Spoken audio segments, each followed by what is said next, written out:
quiero hablar un poquito de alguna manera la palabra nos habla acerca de nuestra condición de padres y quiero hablar en realidad de los padres. Vamos a abrir nuestras Biblias en Gálatas, ¿sí? Vamos a abrir ahí. Vamos a leer ahí un pasaje. Mientras lo buscamos, ¿sí? Decirles lo que muchos saben, que Gálatas fue escrito por el apóstol Pablo y Pablo, además de ser un apóstol, él consideraba a muchos de sus discípulos como sus hijos, ¿sí? Por ejemplo, cuando él escribe una carta a Timoteo, le dice mi hijo. No es su hijo de sangre, pero es su hijo espiritual, ¿sí? Y resulta que vamos a detenernos un poquito acá porque siempre hay una analogía con la vida real, ¿sí? Que cuando el apóstol le escribía algunas cartas a alguna iglesia, a un grupo de cristianos que estaban en Filipos o aquí o allá, de repente uno ve cómo está el corazón del apóstol o del que escribe para con esa gente. Ahora, cuando leemos la carta de los Gálatas, uno lo ve medio contrariado a Pablo, lo ve como mal, como diciendo, ¿ustedes qué están haciendo? Realmente está molesto con ellos. Y se los dice, y hasta le dice cosas más o menos fuertes, ¿sí? Les dice, ustedes que, bueno, no quiero detenerme ahí, pero realmente por momentos hasta pareciera que los trata mal, porque está muy enojado con ellos. Porque empiezan bien, habían empezado bien en la fe y ahora se estaban desviando y estaban abandonando todo lo bueno que habían aprendido. Entonces, le dice lo siguiente, y esto no sé si algún padre debe haber pensado algo parecido. En el capítulo 4, en el versículo 11, vamos a leer algunos pasajes. Dice, me temo de vosotros que haya trabajado en vano con vosotros. La Nueva Versión Internacional dice, temo por ustedes que tal vez me haya esforzado en vano. No es muy lindo que alguien te diga, la verdad que yo no sé si no me gasté el tiempo con vos yo, ¿verdad? No está bueno que te digan una cosa así. Al final yo habré perdido el tiempo yo con vos. Una cosa, porque es eso lo que les dice. ¿Qué pasó? ¿Qué hice mal? ¿Qué hice mal para que me haya salido tan torcido? Porque a estos les enseñé lo mismo que les enseñé a los de Filipo y a los de Tesalónica y a los de Corintios, pero ustedes no entendieron y los demás sí entendieron. ¿Verdad? A veces nos podemos preguntar, ¿qué hice mal yo? Por ahí con algún hijo. Alguien dice, yo tuve 5, 4 me salieron más o menos bien y este... ¿Qué hubiera pasado si le hubiera mandado a tal otro colegio? Si le hubiera dedicado más tiempo cuando era niño, que tal vez cuando él era muy chiquito yo no estuve presente. ¿Qué hubiera sucedido? ¿Qué hubiera? Cosas que no podemos saber porque la realidad fue otra. Entonces nos preguntamos, ¿qué? Y tal vez hasta nos castigamos y nos hacemos cargo, nos metemos culpa, porque tal vez algo no salió como me hubiera gustado que saliera. ¿Sí? Yo sé que algunos se están sintiendo identificados con esta palabra, ¿sí? Porque la realidad es que los pobres hijos vienen a ser educados por gente inexperta. O sea, los padres nos ponemos a educar hijos y nosotros no sabemos, estamos aprendiendo con ellos. Así que no se enojen tanto los chicos, por favor. ¿Sí? Aprendemos con ellos. Y de alguna manera aquí el apóstol, el padre de ellos, dice, yo habré hecho algo mal.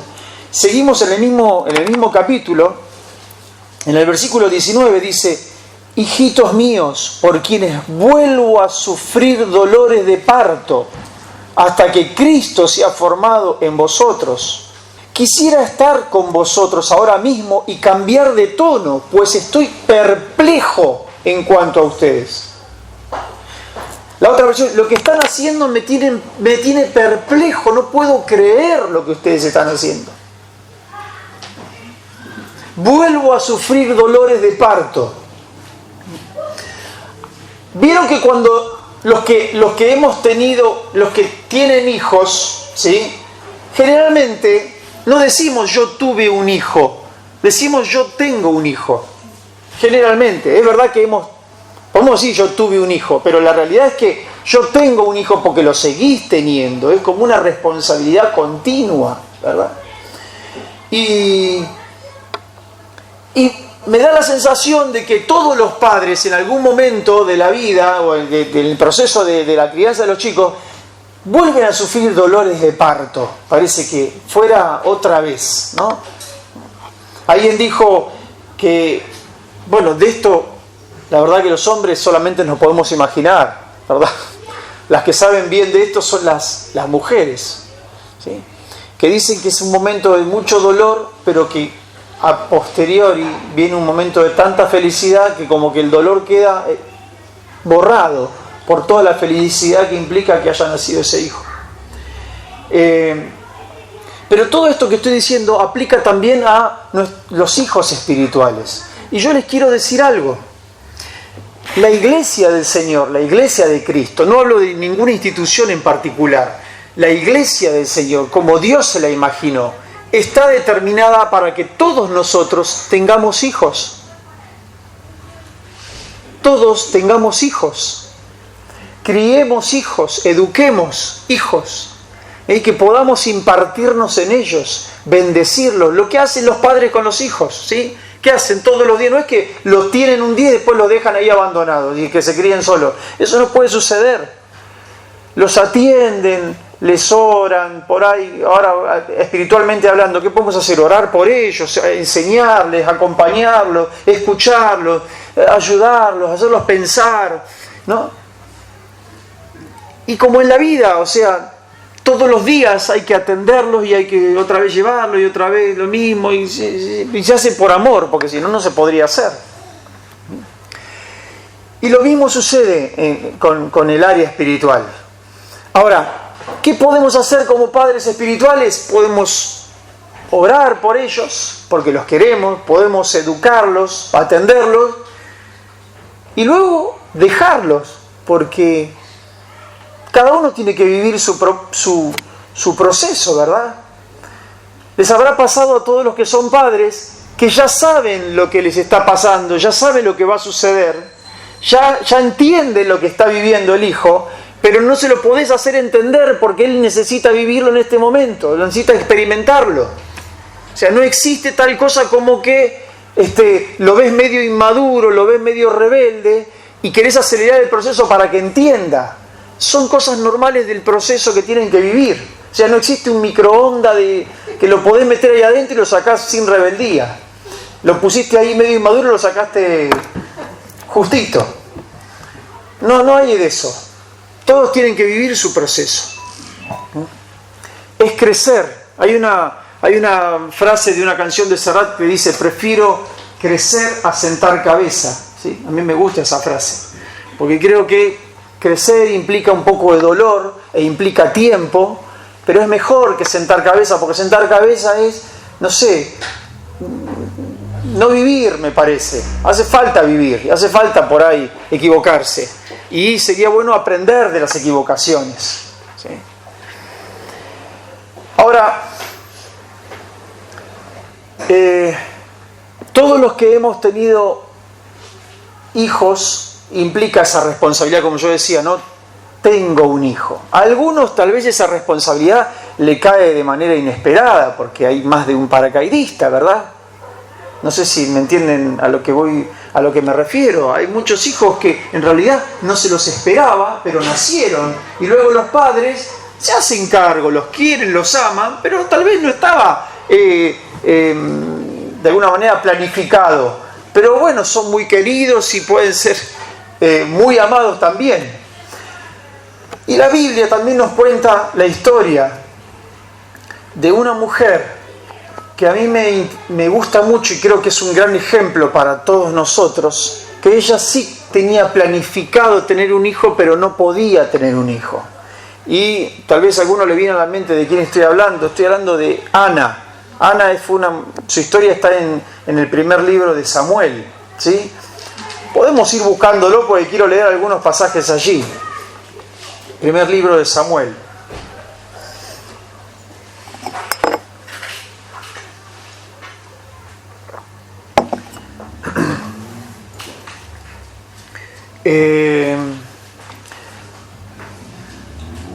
Yo sé que, bueno, en este último tiempo han nacido algunos bebés, ¿sí?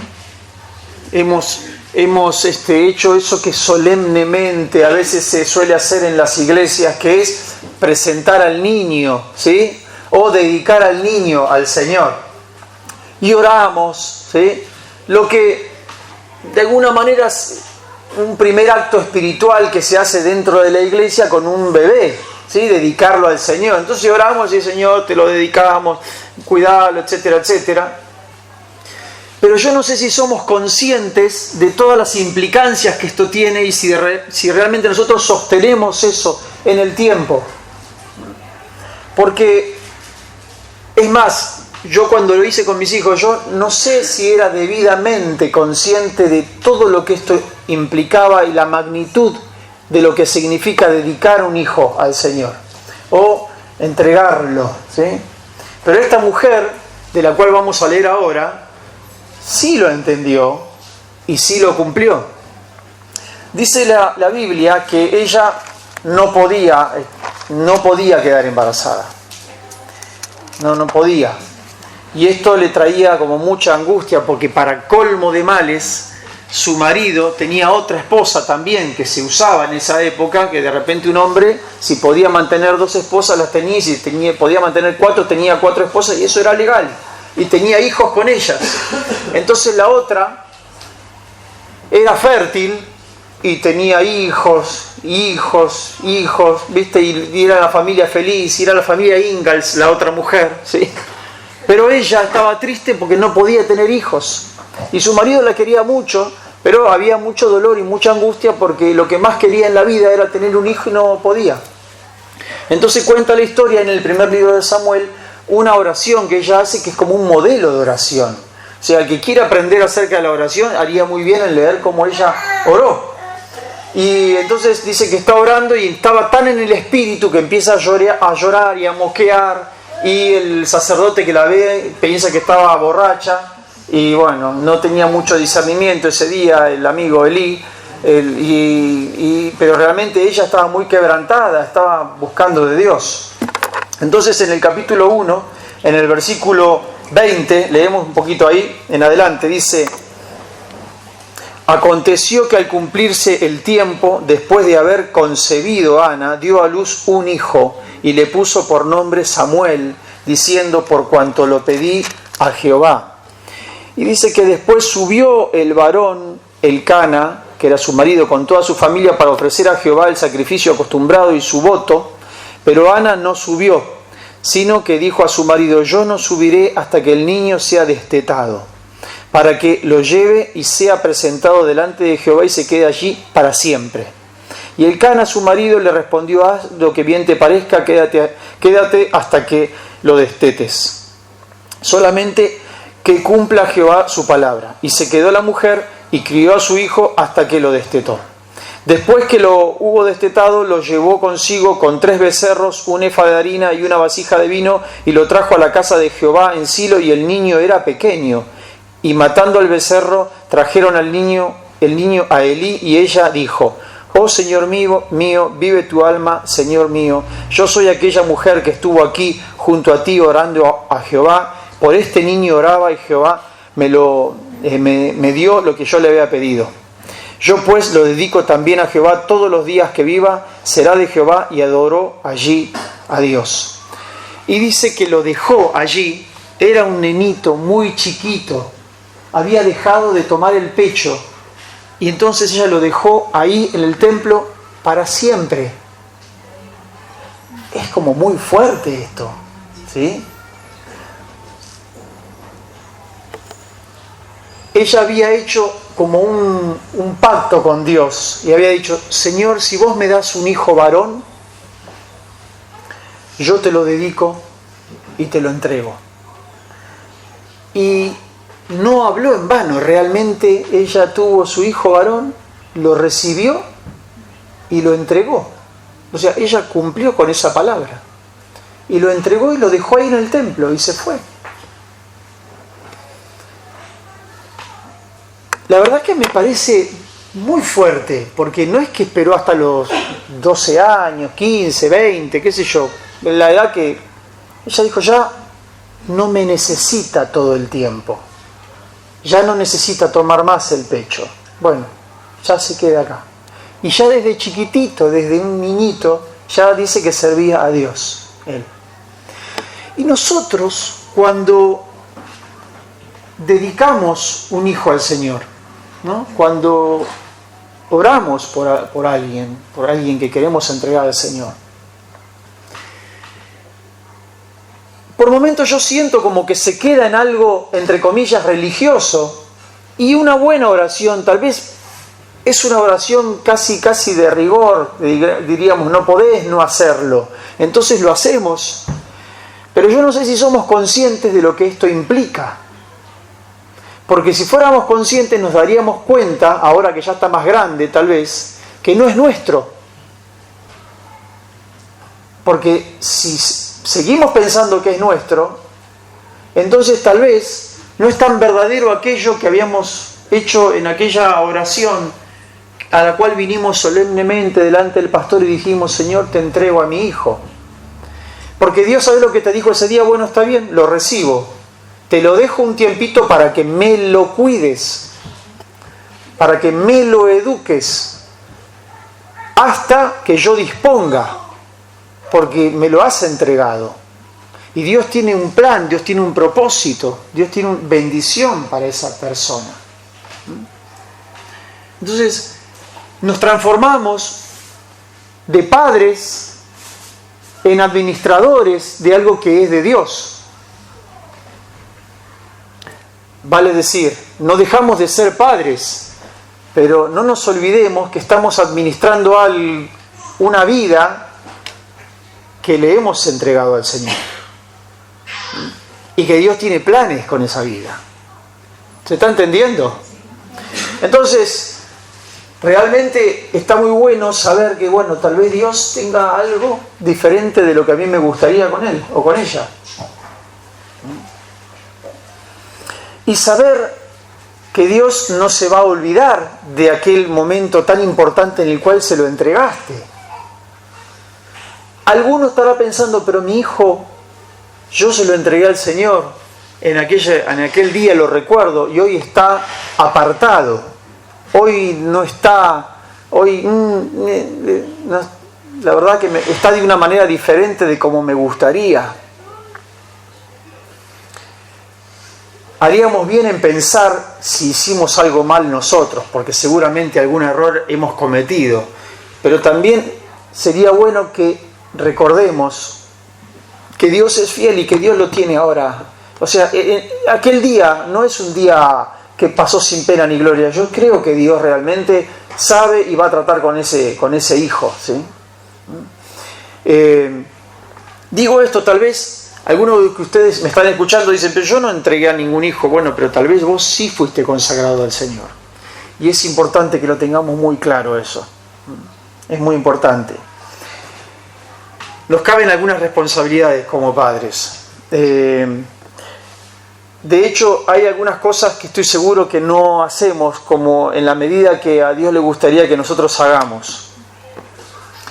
Dice Deuteronomio, capítulo 6, que me gustaría también que busquemos. Deuteronomio, capítulo 6.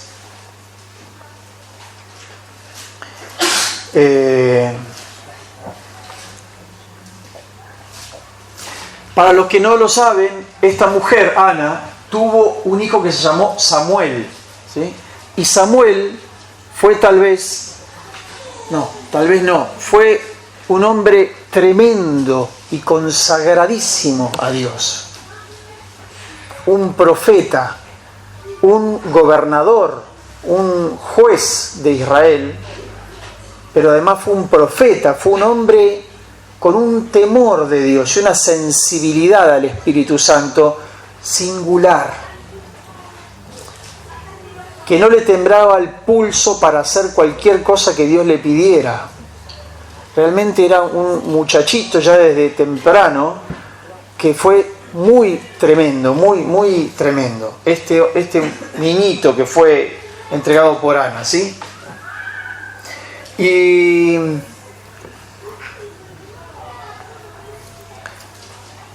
esto que voy a leer ahora,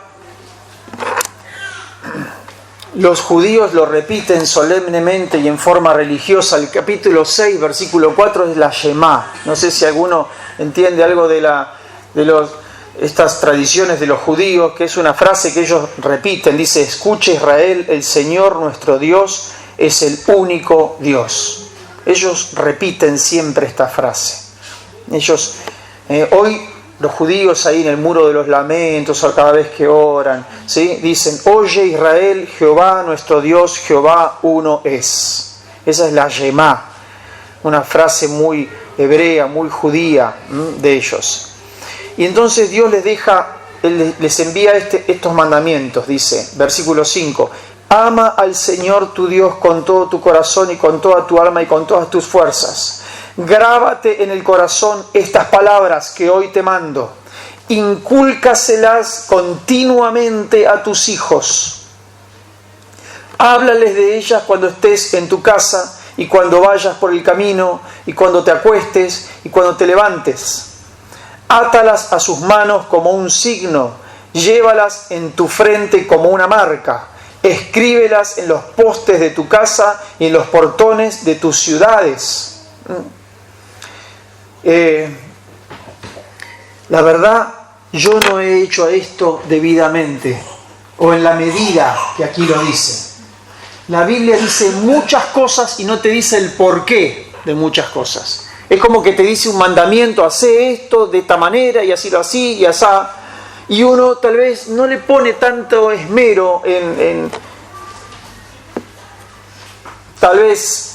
cumplirlo, ¿no? Tal vez no sabemos bien el por qué, porque no dice por qué hay que hacerlo. Pero la realidad, yo hoy quiero entender el por qué.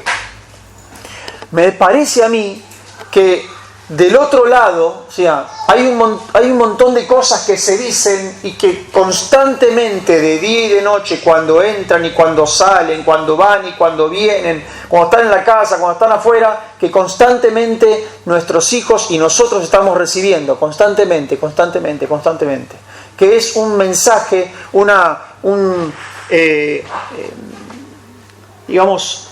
de alguna manera un mensaje o una escala de valores contrario a lo de Dios. Y eso es constante, todo el tiempo. El mundo entero conspira contra la verdad de Dios, contra todos los valores de Dios. Ridiculiza lo que Dios dice, ¿sí? Todo el tiempo. Es constante. Por eso entiendo yo que Dios dice: todo el tiempo tus hijos, todo el tiempo en tu casa, cuando estás, cuando venís, todo el tiempo debe saberse, debe entenderse, debe repetirse la verdad de Dios. Porque esto compite dentro nuestro, de alguna manera, con todas las cosas que todo el tiempo estamos escuchando. Por eso sucede cuando llegamos a la iglesia, llegamos al culto, que venimos a veces cargados con un montón de cosas que se nos fueron impregnando durante la semana, y luego de estar 1 hora y media aquí, o 2, decimos: menos mal que vine. Esto me hizo re bien. Es como que me limpié. Me limpié por dentro. ¿Sí? Es absolutamente necesario. Todo el tiempo se van metiendo cosas que cuestionan la verdad de Dios. Y déjame decirte esto, y no voy a hacer... Algunos me dirán: eso es un exagerado. La verdad de Dios no se cuestiona. Podemos no entenderla. A ver, atención acá, por favor. Atención acá. Esto es importante. El hecho de que no entendamos por qué Dios dice lo que dice, no significa que no sea verdad. Significa simplemente que no lo entendí, o que no dice más. Pero los que hemos abrazado la fe tenemos que entender que esto es palabra de Dios y que no es un objeto de debate. Alguien dijo: la Biblia no es un objeto de debate, es un ultimátum. Es así. Aunque no entendamos todo. Tal vez más adelante, en la medida que vayamos creciendo en la fe, la revelación de Dios vaya en aumento y yo pueda entender mejor algunas cosas. Yo hoy entiendo muchas cosas que antes no entendía. Lo que sería un error, definitivamente es un gran error, es cuestionar y por no entender o por no estar de acuerdo, no creer. La verdad es que hay pasajes de la Biblia que a mí me encantan. Dice, yo si hubiera escrito, digo, yo hubiera escrito eso. Y hay otros que diría, yo eso no lo hubiera escrito. Pero ahí están. Acá no se trata de si me gusta o si no me gusta. Se trata de que es la palabra de Dios. Y esto es lo que rige nuestra fe. Nosotros no tenemos un papa. No tenemos encíclicas, no tenemos bulas, no tenemos montones de cosas doctrinales de hombres. Tenemos la palabra de Dios, palabra de Dios, palabra de Dios. Por eso dice, esta verdad, repetila, hablalo, volvé a hablarlo. Una simple frase como Dios te ama, que hemos escuchado muchas veces, es dinamita esa frase. Es tremenda esa frase. Cuando se dice de verdad, Dios te perdona, vamos, levántate, el Señor te ama mucho, dale. Todas estas cosas que tal vez hemos escuchado muchas veces son una gran verdad. En realidad no es muy complejo, es simple, pero necesitamos volver a escucharlo una y otra vez.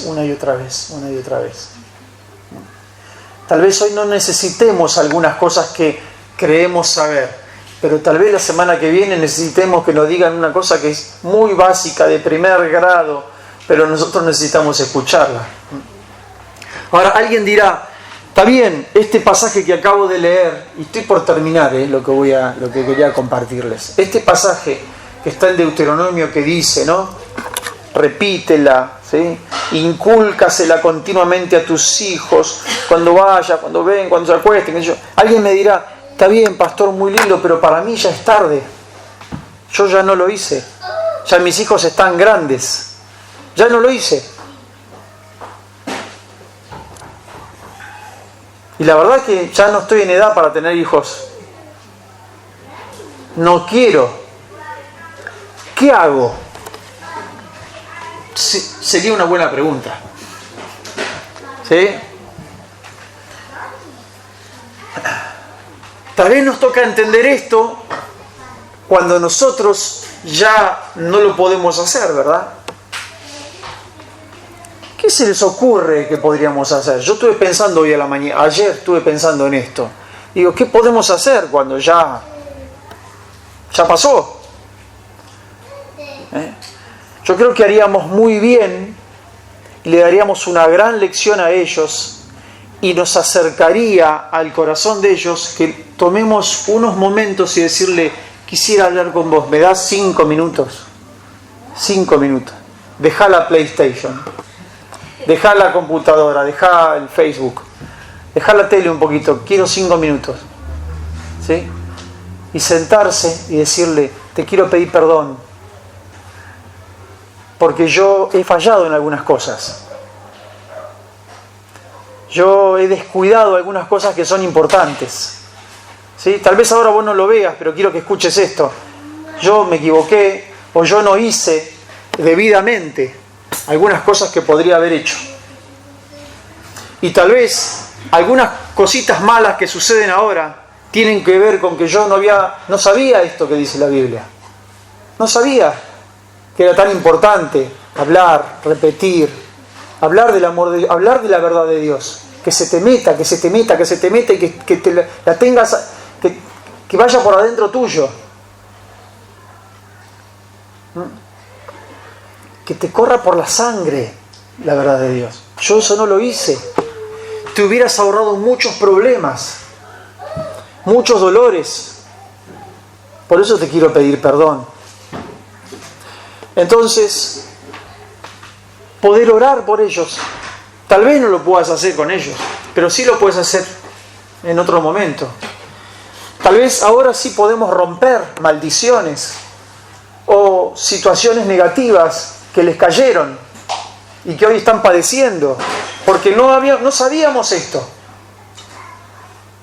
Entonces, romper ataduras, romper maldiciones, traumas, heridas, en el nombre de Jesús. Y lo que trajo maldición, que de alguna manera los perjudicó, ahora vamos a declarar bendición. Porque la bendición dada por un padre o por una madre tiene más poder que cualquier maldición. La Biblia dice, no yo, la Biblia dice que la bendición tiene poder sobre la maldición y no al revés. Brevemente les comento. Para mí fue toda una revelación. Hace un tiempito yo di 2 predicaciones una tras de la otra acerca de la bendición de Dios.